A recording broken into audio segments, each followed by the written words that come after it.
Chào mừng quý vị đến với bản tin thời sự quốc tế ngày 23 tháng 8. Trong bản tin ngày hôm nay, FPNC xin chuyển đến quý vị những tin tức nổi bật sau.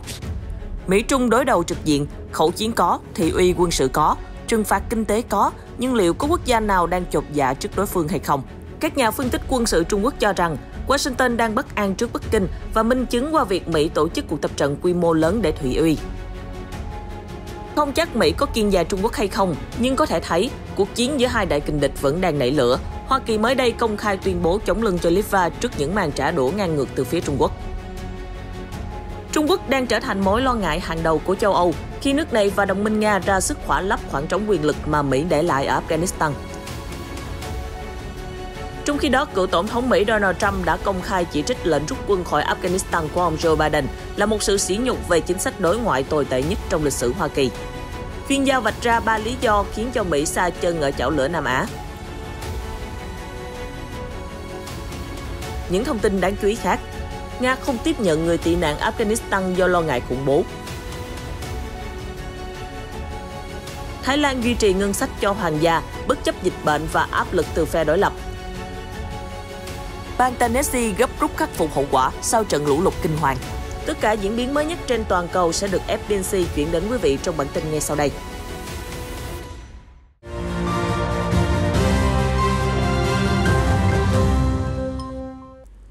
Mỹ-Trung đối đầu trực diện, khẩu chiến có, thị uy quân sự có, trừng phạt kinh tế có, nhưng liệu có quốc gia nào đang chột dạ trước đối phương hay không?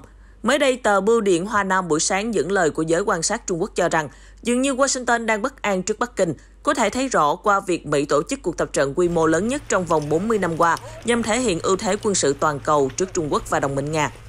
Cụ thể, Hoa Kỳ đã tiến hành một cuộc tập trận đổ bộ lớn nhất trong năm 2021, diễn ra từ ngày 3 đến ngày 16 tháng 8, trải rộng khắp 17 múi giờ và có sự tham gia của 25.000 binh lính từ các bộ chỉ huy tác chiến toàn cầu ở Đại Tây Dương, Thái Bình Dương và châu Âu.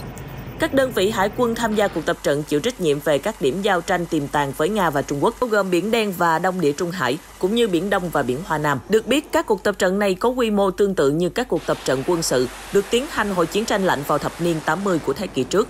Giới quan sát Trung Quốc đoán rằng đây có thể là thông điệp mà Mỹ muốn gửi đến Moscow và Bắc Kinh rằng Washington có thể tác chiến đa mặt trận. Chuyên gia quân sự Joe Chamin cho biết đây là nỗ lực của quân đội Mỹ nhằm thiết lập lại trọng tâm sau các cuộc chiến tranh quy mô nhỏ, chống lại những kẻ khủng bố hoặc dân du kích trong 20 năm qua. Hoa Kỳ dường như muốn tái diễn lại bối cảnh chiến tranh lạnh, cuộc chiến tranh quy mô lớn với các siêu cường để trấn an các đồng minh rằng Mỹ vẫn đáng gờm và chưa có đối thủ. Đặc biệt là sau cuộc rút quân thảm hại khỏi Afghanistan khiến cho uy tín của nước này bị lung lay. Joe nói, Mỹ muốn các đồng minh của mình cũng như Đài Loan giữ bình tĩnh và tiếp tục phục vụ lợi ích của Washington. Theo Dong Trung-bin, một tướng lĩnh cấp cao của Quân đội Giải phóng Nhân dân Trung Hoa POA cho rằng, cuộc tập trận gần đây cũng cho thấy lực lượng Hoa Kỳ đã được dàn trải khá mỏng trên toàn cầu và sẽ chật vật nếu không có các đồng minh.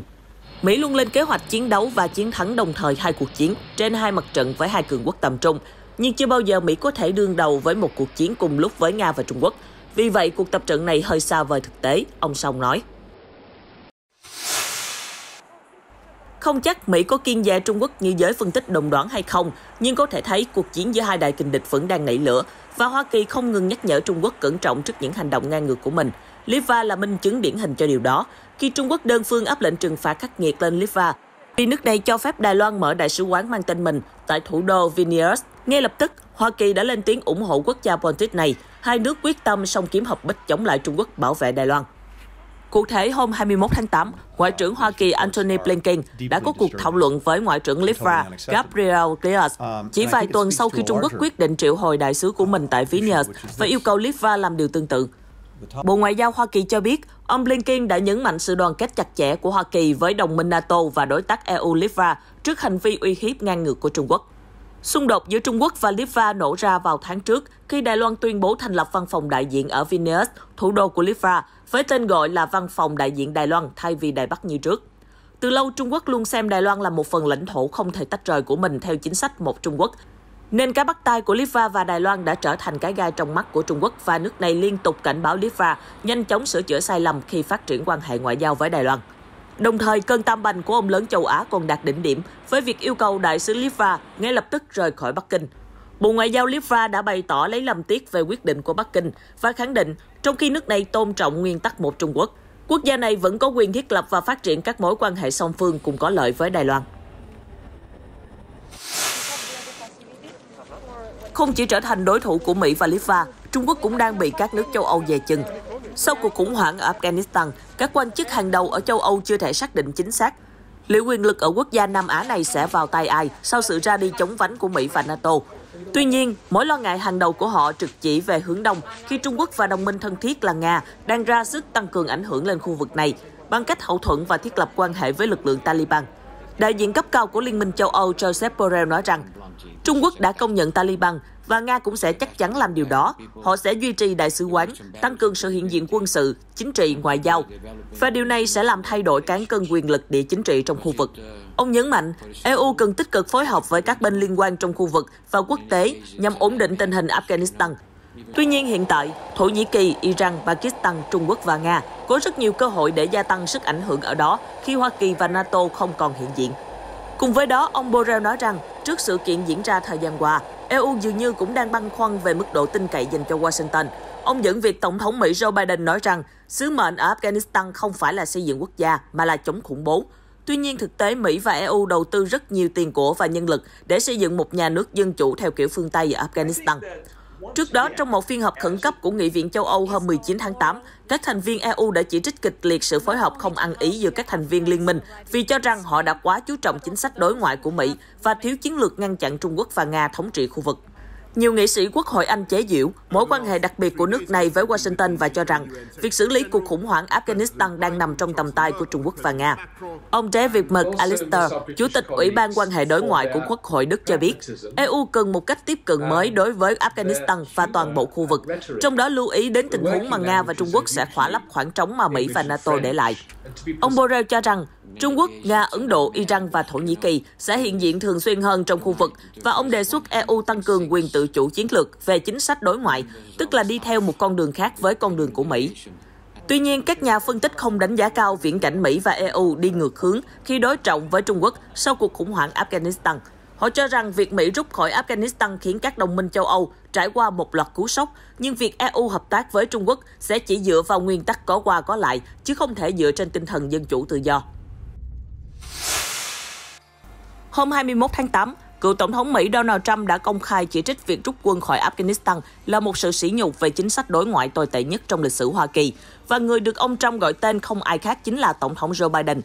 Trong cuộc gặp với những người ủng hộ gần thành phố Cullman và Alabama, ông Trump đã nói, việc Joe bỏ trốn khỏi Afghanistan là một minh chứng rõ nét nhất cho sự kém cỏi và hèn nhát của một nhà lãnh đạo quốc gia mà đáng lẽ phải có sứ mệnh bảo vệ thế giới. Tôi xin nhắc lại, đây chính là sự sỉ nhục không thể chấp nhận được của nước Mỹ chúng ta. Về phần mình, ông Biden đã chỉ trích quân đội Afghanistan là bạc nhược, không có nhuệ khí và từ chối chiến đấu. Và không quên tuyên bố rằng chính ông Trump là người đã ký thỏa thuận rút quân đáng xấu hổ.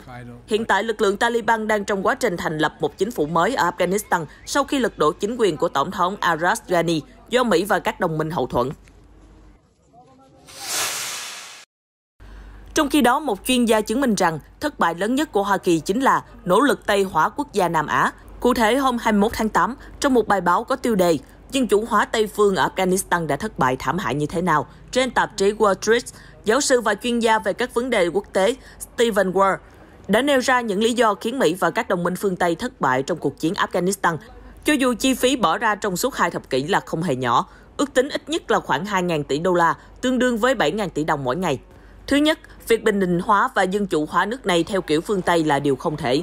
Bất kể Mỹ hiện diện ở quốc gia Nam Á này bao lâu, điều minh chứng rõ nét cho lập luận này là Hoa Kỳ và các đồng minh không những không thể nhổ cỏ tận gốc lực lượng Taliban mà còn phải chạy trốn khỏi quốc gia này trong tình trạng hoảng loạn khi Taliban tiến vào thủ đô Kabul. Chính điều này đã gây ra những phản ứng trái chiều trong dư luận Hoa Kỳ thời gian gần đây. Thứ hai, Mỹ và đồng minh quá ảo tưởng và bị mờ mắt trước những cái gọi là thành tựu đạt được. Thật vậy, trong suốt 20 năm qua, các nhà hoạch định chính sách và chỉ huy quân đội phụ trách sứ mệnh Afghanistan đã tự lừa dối bản thân và che mắt công chúng thông qua việc tuyên truyền về những tiến bộ đang đạt được và triển vọng thành công. Nhưng tất cả chỉ là những lời có cánh trên giấy và không phản ánh được thực tế trên chiến trường lẫn ban đàm phán. Thực tế là khi bắt đầu và đến lúc kết thúc cuộc chiến, Mỹ thực sự không hiểu gì về đất nước Afghanistan, quốc gia mà ngay cả một số người lính còn không biết ở đâu trên bản đồ. Trong thực tế, lịch sử cho thấy rằng bất kỳ sự thay đổi chế độ nào từ sự can thiệp từ bên ngoài đều hiếm khi đạt được thành công. Điều này đặc biệt đúng trong các xã hội nghèo nàn, đa số mù chữ, nạn phân biệt chủng tộc và chồng chéo giữa các hệ tư tưởng khác nhau. Trong bài báo, ông Wall đã chỉ trích Mỹ và đồng minh đã phạm sai lầm ngay từ đầu. Việc can thiệp vào Afghanistan đã khiến cho Mỹ trở thành kẻ chiếm đóng trong mắt người dân, và điều đó chỉ dẫn đến sự phẫn nộ và nổi dậy từ mọi thành phần trong xã hội. Tệ hơn nữa, việc sử dụng quá nhiều máy bay không người lái và các cuộc không kích đã giết chết nhiều người thường dân vô tội và kích động lòng thù hận. Ngoài ra, việc cố gắng huấn luyện binh sĩ Afghanistan chiến đấu giống như người Mỹ khiến cho Afghanistan trở nên lệ thuộc vào Mỹ và không thể tự đứng trên đôi chân của mình. Cuối cùng, việc chi hàng tỷ đô la để hỗ trợ chính quyền trung ương của Afghanistan chỉ làm tăng thêm tình trạng tham nhũng, từ tướng lĩnh cao cấp cho đến binh sĩ cấp thấp. Trong khi đó, Nga thẳng thừng chỉ trích Mỹ và các quốc gia phương Tây vô trách nhiệm trong việc giải quyết vấn đề tiếp nhận người tị nạn Afghanistan. Hôm 22 tháng 8, Tổng thống Nga Vladimir Putin đã thẳng thừng bác bỏ ý tưởng tiếp nhận người tị nạn từ quốc gia Nam Á này đến Nga và các quốc gia lân cận với Nga vì lo ngại các chiến binh Hồi giáo cực đoan sẽ trà trộn dưới vỏ bọc người tị nạn. Bên cạnh đó, ông Putin cũng lên tiếng chỉ trích các quốc gia phương Tây gây áp lực chính trị và ngoại giao, buộc các nước Trung Á láng giềng của Nga như Uzbekistan, Tajikistan phải tiếp nhận dòng người trong khi thị thực đến Hoa Kỳ và châu Âu của họ đang được xem xét và xử lý. Điều đó có nghĩa là những người tị nạn có thể được gửi đến không cần thị thực đến các quốc gia đó, đến các nước láng giềng của chúng ta. Câu hỏi là tại sao chính các quốc gia phương Tây lại không tiếp nhận? Tại sao lại có một cách tiếp cận giải quyết vấn đề thiển cận và nhục nhã như vậy? Tôi xin nhắc lại là chúng tôi không muốn bất kỳ chiến binh nào xuất hiện ở đây dưới vỏ bọc người tị nạn, ông nói. Vào tuần trước, Reuters đưa tin Mỹ đã bí mật đàm phán với một số quốc gia trong khu vực nhằm xúc tiến việc tạm thời tiếp nhận những người tị nạn Afghanistan, trong khi Mỹ và các đồng minh xử lý vấn đề thị thực. Đổi lại, những quốc gia này sẽ nhận được những khoản viện trợ từ phía Mỹ và châu Âu. Trong khi một số quốc gia phương Tây cố gắng sơ tán người dân khỏi Afghanistan, thì Moscow ca ngợi Taliban đã khôi phục lại trật tự và nền dân chủ sau khi tiếp quản đất nước. Ngoại trưởng Nga Sergei Lavrov cho biết các nhà lãnh đạo Taliban cho đến nay vẫn tuân theo những lời hứa của họ. Chúng tôi đang thấy và đang kiểm chứng những tuyên bố mà Taliban đã đưa ra về việc ngừng chiến đấu, lệnh ân xá cho tất cả những người từng làm việc cho chính quyền cũ. Về việc đàm phán giữa các bên, tất cả đều hoàn hảo. Ngoài ra, Ngoại trưởng Lavrov cho biết Taliban đã bắt đầu liên lạc với cựu Tổng thống Afghanistan Hamid Karzai trong việc thành lập chính phủ mới.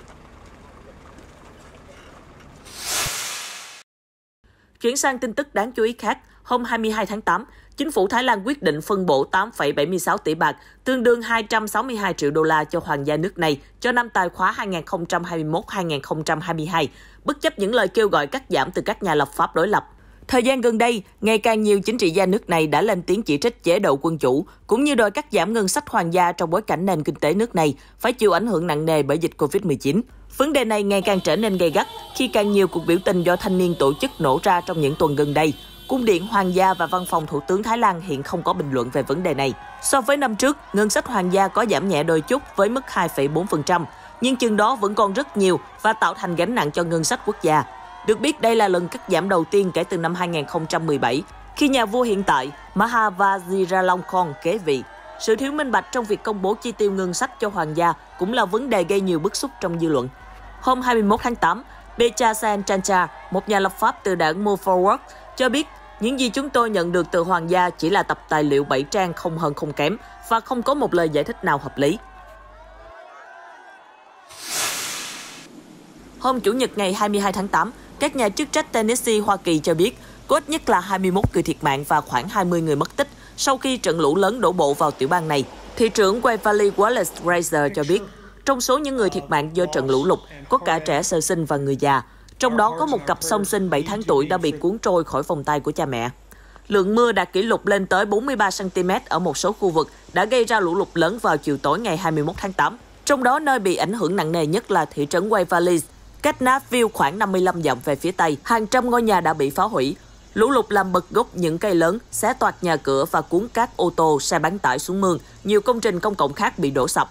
Cô Cindy June, 48 tuổi, mô tả với một tờ báo địa phương rằng trận lũ là địa ngục. Cô và chồng mình bị mắc kẹt trên gác mái ngôi nhà của họ suốt mấy giờ liền sau khi nước lũ dâng cao khoảng 1,8 mét.